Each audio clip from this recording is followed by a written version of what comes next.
Hello বন্ধুরা, আবার আজকে চলে এসেছি মার্কেটে ট্রেড করার জন্য। আমি ট্রেড নিয়ে নিয়েছি, আমার আজকে ট্রেড ক্লোজ করে দিয়েছি। তো প্রফিট তো দেখিয়ে দিই।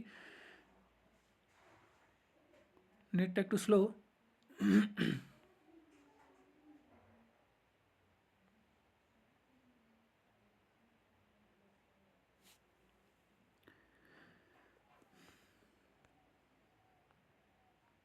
তো আজকে প্রফিট দেখতেই পাচ্ছ, এখান থেকে দুটো তিনটে মনে ট্রেড নিয়েছিলাম, আমার লস হয়েছিল 400-500 টাকার মতো লস হয়েছিল।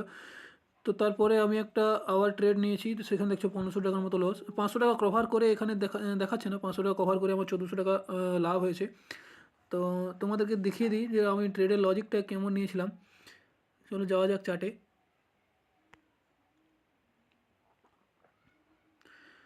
দেখতেই পাচ্ছ মার্কেট ওপেন হওয়ার পর খুব বড় বড় রেড ক্যান্ডেল হয়ে এখানে উপর দিকে একটু মুভ দিয়েছে। তো আমি মেজারমেন্ট করে নিয়েছিলাম, তো এখান থেকে সাপ্লাই ডিমান্ড মেজারমেন্ট করে নিয়েছিলাম, এখানে দুটো ট্রেড নিয়েছিলাম।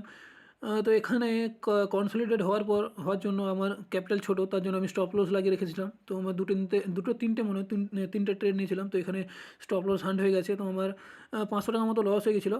তারপরে আমি একটু ওয়েট করার পর যখনই আমার মার্কেটে আমার জোনে আসে, জোন থেকে আমি ট্রেড নিয়ে নিয়েছিলাম। তো এতটা পর্যন্ত দেখতেই পাচ্ছ জোন লাগিয়ে দিয়েছি, এখান থেকে ট্রেড নিয়ে নিয়েছিলাম। এখান পর্যন্ত আমার ক্যাপিটাল ছিল 600 টাকার মতো। তো সেখান থেকে দেখতেই পাচ্ছ 500 টাকা লস হয়েছিল, সেখান থেকে আমি রিকভার করে আবার দেখতে পাচ্ছ 1400 টাকার মতো প্রফিটে আসি।